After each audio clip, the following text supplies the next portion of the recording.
I'm Andrew Seidel, Director of Strategic Response for the Freedom from Religion Foundation.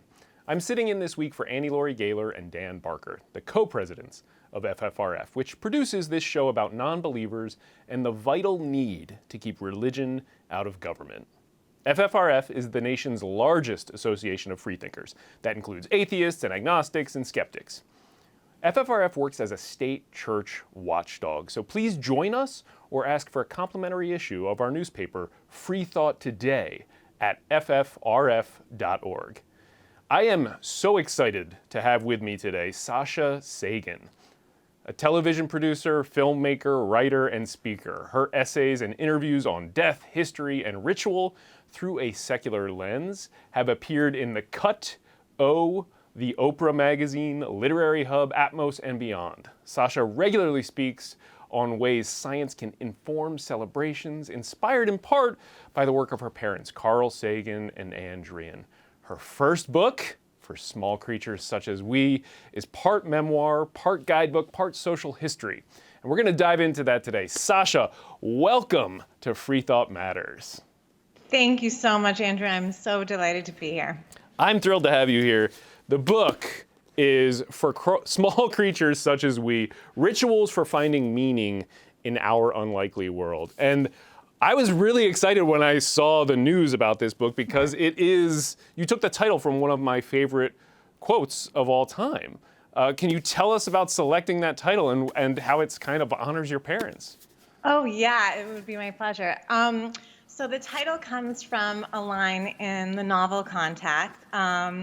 And before it was a novel, my parents had first envisioned it as a movie. And it took a really long time to make that movie. So in the meantime, it was published. It's the only work of fiction my dad ever published. And the rest of the line is, for small creatures such as we, the vastness is bearable only through love. And that sort of idea really crystallizes a kind of family a philosophy about, well, if we're here for the blink of an eye in this enormous universe, if there's nothing afterwards, what do we have? How do we get out from the sort of existential crisis that can really throw you into? And, what can we hang on to that makes this experience of being alive so sacred and so meaningful? And I think it's one another. I think it's that kinship, that love, romantic, familial, friendship, all of the above that makes us realize we're in this little lifeboat together in this vast ocean. That is one of those quotes that when I first read it, it just buries itself in your brain and it's stuck there forever. And so, you come from this pedigree. You've got these two amazing, probably some of the greatest science communicators of all time as your parents. They're brilliant at expounding on, the beauty of our natural world. And you also have this kind of distinctly secular upbringing. And it seemed to me like that is part of where this book came from. You write, and this was a great quote from your book, "For me, the biggest drawback to being secular is the lack of our shared culture. I can live without an afterlife, I can live without a God, but not without celebration." And for me, I was reading that in COVID times. And that truth was really driven home for me in this isolated pandemic world that we're still recording in right now. Did you feel that too? Because the book came out during the pandemic. Well, it actually came out a little bit before, but I think this is such an important point, and this sense of community and these celebrations and even some traditions that maybe sometimes felt like obligations and things we didn't always want to schlep to the, great aunt's house to go have the whatever. And, those things. And now that absence for now a full year. So we've gone through every annual holiday event. Everyone's had a birthday, and not to mention, one of the most heartbreaking things in all of this is how many people have lost loved ones and not been able to go through a funeral or the other processes that we've created as a species to come to grips, whether we're religious or secular, with that feeling of loss and mourning. And I think that this moment that we're all in really highlights how no matter what you believe or don't believe, there is something really meaningful about those times that we come together, even, whether it's, a totally secular holiday or whether it's a birthday or something like that. And just mark the passing of time. I mean, this feeling that we've all had where it's like, what day of the week is it? What month is it? I think part of it is that when every day is the same and there's no celebration and there's no ritual, we lose track of time passing and suddenly a year has gone by. I think that's absolutely right. And ritual is sort of one of the central ideas in your book, and creating these secular rituals, and you have it lined up on all these different levels, and the chapters are organized this way. I thought it was really brilliant. And one example that I have, and I think probably many of our viewers here that you and I share, is coffee. And I get up every morning at 5 a.m. to write, but that would be impossible without coffee. So I have this little ritual. I get up and I do a pour over coffee, and I let the grounds bloom, and it takes 15 minutes, and then that fuels my insane scribblings for the day. You have a really interesting, I dare say, better coffee ritual. Well, I'm really lucky, and I'm not really. I have to set 3 alarms to wake up. I'm not really a morning person, but my sweet, wonderful husband is. And he wakes up first and he makes coffee and he brings it to me. And it's this really romantic gesture to start the day. And I write about this in the book. I just marvel at this idea that we have this plant that grows in the earth that we have, learned to harvest and percolate and make into this. I mean, it's one of those things that's totally scientific, but through a different lens, it could feel like a fairy tale that there's a plant in the earth that can make you able to get up at 5 o'clock in the morning and write, which otherwise might have been impossible. I mean, it's like a superpower. And so I think taking a step back and looking at really simple things that don't require any faith to be believed, but still have a kind of miraculousness to them is another way of sort of viewing the world. And I thought that was also an illustrative story too, because it ties in to that second part of the quote that makes up the title, right? I mean, it's really this story about love and a ritual about love. And you have some other really lovely personal rituals that you tell in the book. And there's two I'd love for you to let our viewers in on. So can we talk about the alphabet song? Oh, yes, absolutely.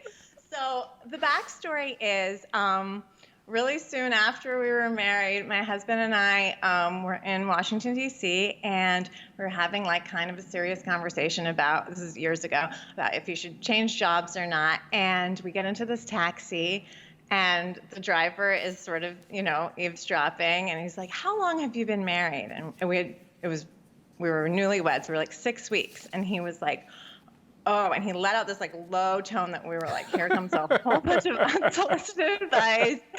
Just what we want to hear. And to our everlasting astonishment, he broke into song and this medley of songs. And we were like, is this happening, or have we been given some sort of psychotropic drug?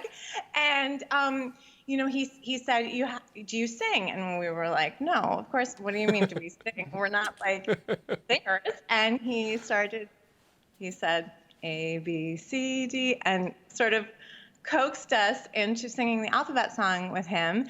And by the time we got to Z, we were really, really into it wholeheartedly. And he said, you have to sing together. It's really important. Sing together once a week. And we were like, okay. And we've done it. It's been 7 years, and we have done it every weekend. We have sung the alphabet song since. We now have a toddler, so it's less weird than it was. It makes a little more sense. It's just two people in their 30s singing the alphabet song every Saturday morning. But there's something about it that was so, it was really, we felt is this happening? This feels like a dream.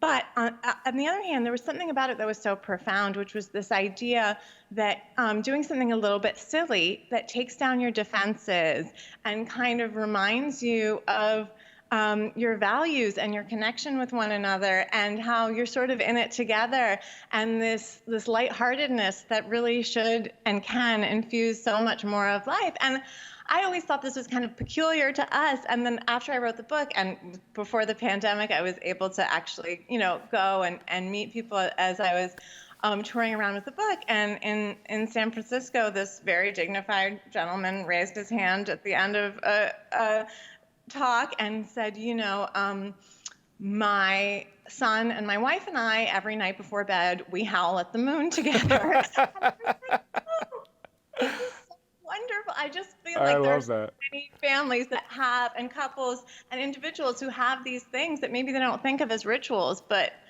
really are. I love that too, because that really kind of brings in something else that you talk about in the book, that in every kind of ritual there's sort of this kernel of natural occurrence, and in every holiday. And I think of Easter, it's the first Sunday after the first full moon, after the vernal equinox. I mean, it's about as pagan as you can get.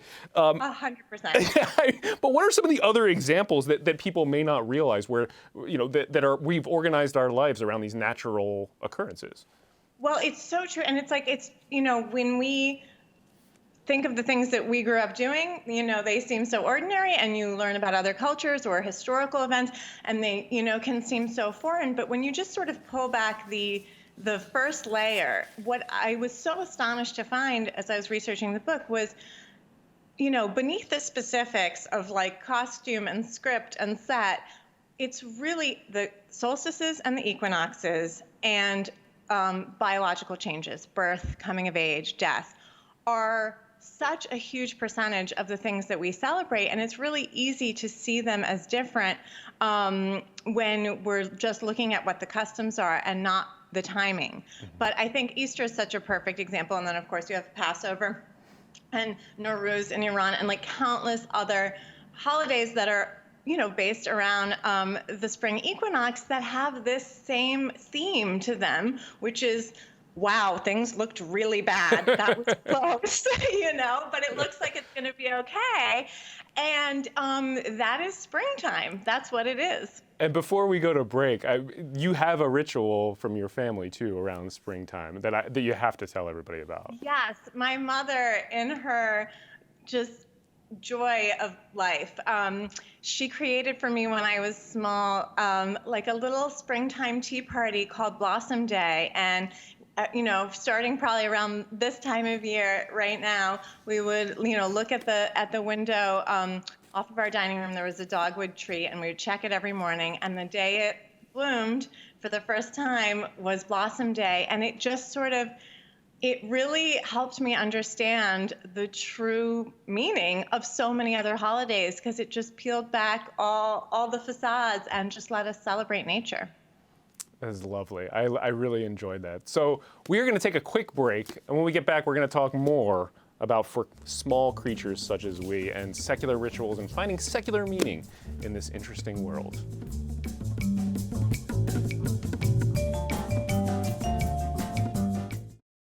Hi, I'm Steve Pinker. In my book, Enlightenment Now, I show that the world has become a better place as reason has been overcoming superstition and tribalism. But the values of the Enlightenment are under attack. That's why I'm a proud member of the Freedom from Religion Foundation, the nation's largest association of free thinkers working to keep state and church separate. Please join me in supporting the Freedom from Religion Foundation to ensure that our government is driven not by religion, but by reason. My name is Gabrielle Hinahara, and I'm an atheist because I believe in the power of doing good for the sake of doing good, and not because some divine entity tells you what is good and what's not, and not because you think it will get you into some sort of heavenly afterlife. I believe in human morality, which is why I think that most cultures across the world have come to the kind of same basic principles and values, such as the Golden Rule, which isn't based in religion, but is based in human interactions and mutual respect. And I think a lot of people turn to religion because it makes the choice of morality really easy, black and white, right and wrong, and you don't have to decide which is which. And in my experience as being an atheist through my life, I've found that moral choices are something that I think about a lot more than a lot of other people because nobody's telling me the answer.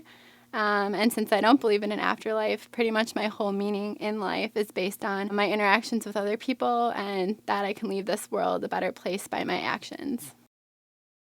Thank you for watching Freethought Matters. You can find more content by the Freedom from Religion Foundation at our website, ffrf.org. Follow FFRF on Facebook, and you'll get notifications about all of our content, including whenever we go live on FFRF's Ask an Atheist. FFRF is also on YouTube, where all of our programs, including this show and our weekly news bites, are available to watch anytime. Thanks again for watching, and we'll see you on the web.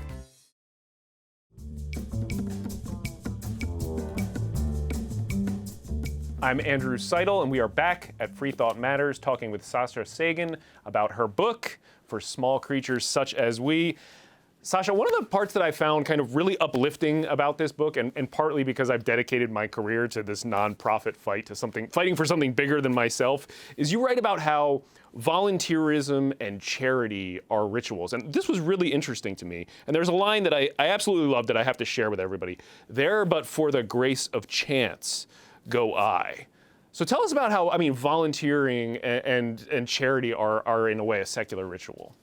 Yeah, I think that, for those of us who don't believe that there is a grand safety net and that the bad guys are going to get their comeuppance and the good guys are going to get their reward somewhere else, we have to create that for ourselves. And I think that, one of the things I really admire about religious life is the social pressure to do good works in many cases.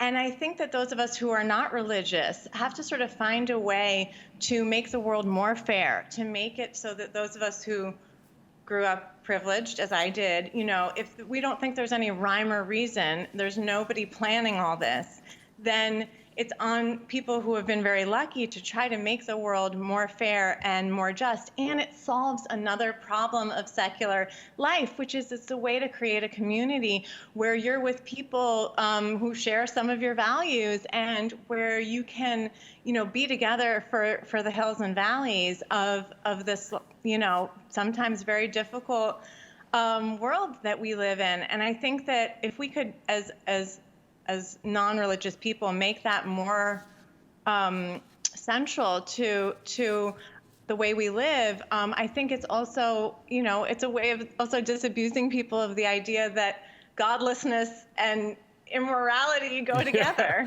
Yeah, and that's really important. And as I was reading this, I was actually thinking, I do a lot of work with local atheist groups, and there are so many that are doing this. They're building their own community and going out and they're picking up litter off highways and helping, feed the homeless. And I always see, when I see the stories about that and talk to them, they bring their families along and their kids. And you also get into, in the book, and this was to me one of the more fascinating parts of it because I think everybody, to a certain extent, is going to be dealing with this.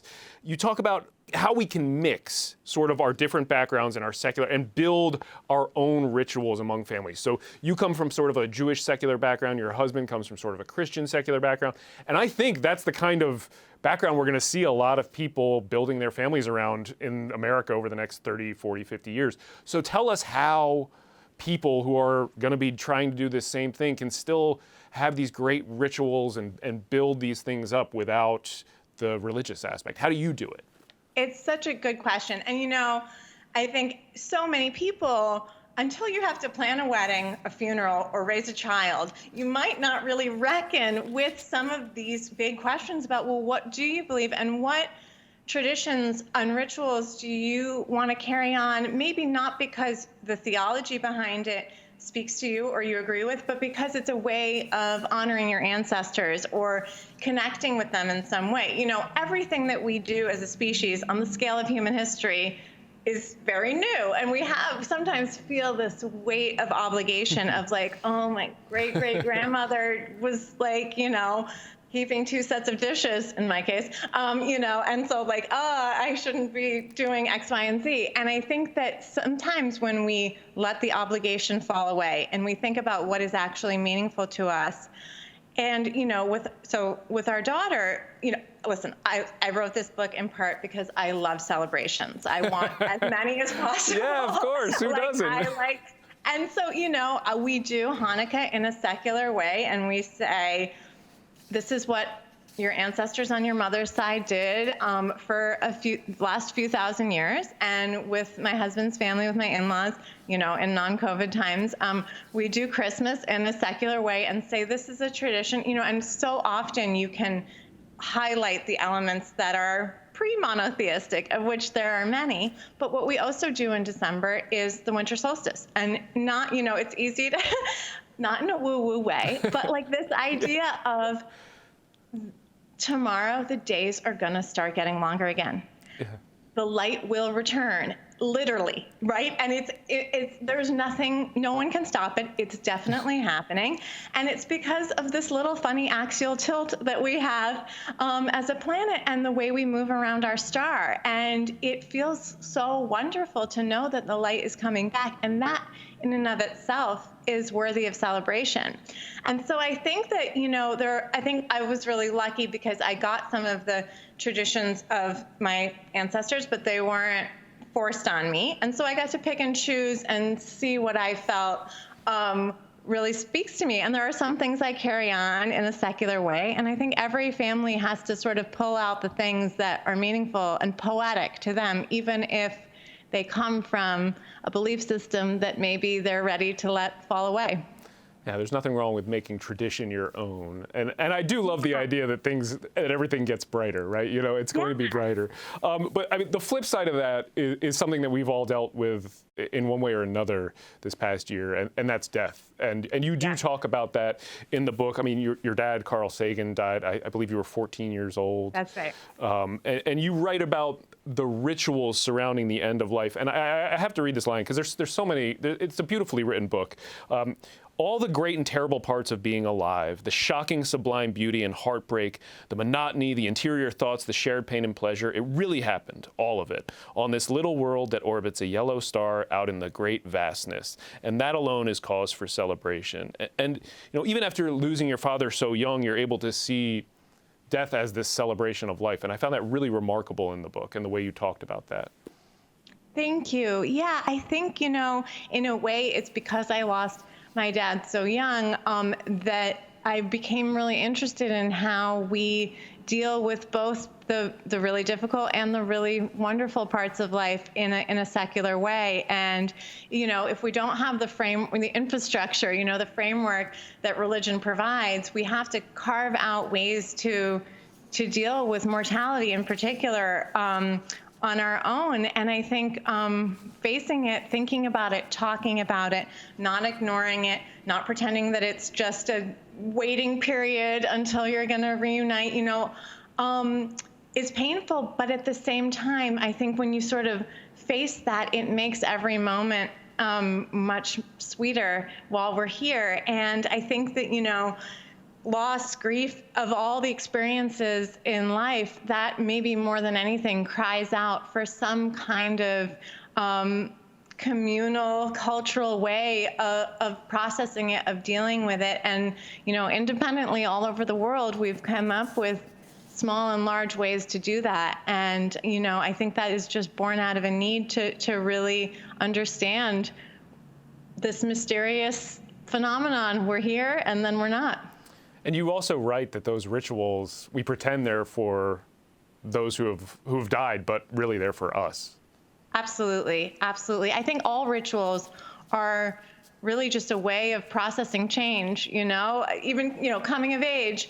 This person was a kid and now they're an adult. How did this happen? We've all had that feeling after not seeing a third cousin for a couple years. And it just, time passing is so hard to wrap our minds around, and change is constant in this universe. And so I think that's why we've created this sort of art form of ritual to come face to face with those changes.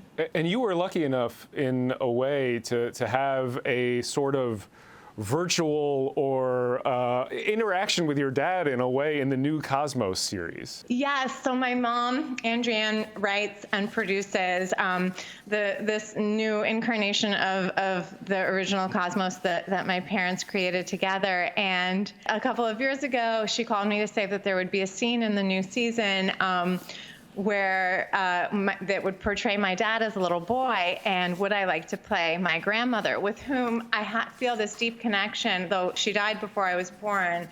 But I was always told I looked like her, I laughed like her, my middle name is for her, and I mean, I didn't have a line or anything. It wasn't like acting, you know, but in the background, you're there, yeah, in this set made to look like their apartment in Brooklyn in the 1940s, and in costume, it felt like this amazing kind of time travel that really was such a lucky thing to get to experience. So one of the other things that I love about this book is not just the thought-provoking messages, but again, the writing. And I'm just going to share one more passage. That's what a birthday is, the realization that time is passing, but we are still alive. And it's very reminiscent of your parents. You know, it's simple, it's elegant, it's profound. And you've said that this book is a tribute and a love letter to your parents, Andrew and Carl Sagan. And I have to say, I mean, that really shone through. So in our last few seconds, is there anything you want to add to that? Tell people how it was a love letter. Well, they instilled me and countless other people with this sense of awe and wonder for nature, for the universe, not as we imagine it to be, or not as a projection of our hopes and fears, but as we're able to understand it through the scientific method, through following the evidence. And this sense of beauty and sacredness, for lack of a more secular word, that we can draw from just nature as it truly is. And I think there's so much there that can lead us to a great deal of meaning and joy. The book is for small creatures such as we. If you couldn't tell by the name, you would be able to tell by the writing. It certainly has unmistakable echoes of her mother and father. Sasha Sagan, thank you so much for joining us on Freethought Matters. My pleasure. Thank you. And thank you for joining us on Freethought Matters, because Freethought Matters.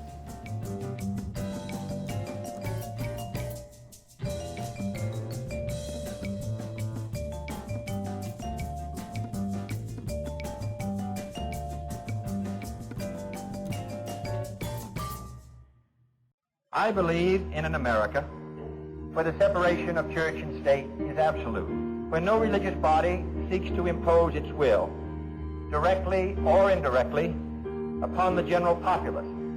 Let's restore respect for America's secular roots.